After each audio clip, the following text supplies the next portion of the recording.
آپ کے بچوں کی دوستی کس کے ساتھ ہے آپ کو پتا ہے؟ کیوں؟ دکان پر ہوتے ہیں، کاروبار میں ہوتے ہیں، سفر میں ہوتے ہیں، مہینے بعد گھر آتے ہیں، 2 مہینے بعد، 4 مہینے بعد. ارے کیا کر رہے ہیں؟ بچے کا نقصان ہو رہا ہے. آپ اپنے بچے کو دیکھیں، صبح شام اس کے کیسے اوقات گزر رہے ہیں.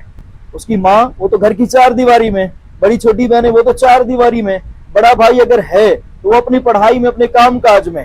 آپ کے 1-2 بچے، انہوں نے آپ کو پتا ہے کہاں کہاں دوستی بنا رکھی ہے. ان کے دوست کون سے ہیں، کس خاندان کے، کس فیملی کے ہیں، ان کا لیول کیا ہے، معیار کیا ہے، حتیٰ کہ ان کی تعمیری سوچ کیا ہے. کہیں وہ تخریبی سوچ والے تو نہیں ہے، بچے کو برباد تو نہیں کر رہے. آپ اپنے بچے کو ضرور وقت دیں. آپ کا بچہ اگر آپ اسے بھلا بیٹھیں گے، یہی بچہ جب 18 20 25 سال کی عمر میں ضائع ہو جائے گا، برباد ہو جائے گا، کس غلط صحبت کی وجہ سے کہیں اور چلا جائے گا، تب آپ روئیں گے. اس سے بہتر ہے کل کے رونے سے، کل کے ہمیشہ کے پچھتاوے سے، آپ ابھی اپنے بچوں کی سنگت، صحبت، بیٹھک اور دوستی کا خیال رکھیں. وہ کن لوگوں کے ساتھ بیٹھتا ہے، بلکہ آپ اس وقت میں بھی اپنے بچے پہ غور کریں جب وہ 1 گھنٹہ کا کہہ کر جاتا ہے اور واپسی 3 گھنٹے بعد آتا ہے، اور آپ کے 10 بجے کیوں گھر آتا ہے، اور صبح بعد فجر تک سوئے رہتا ہے، 8 بجے 9 بجے 10 بجے اٹھتا ہے، کیوں؟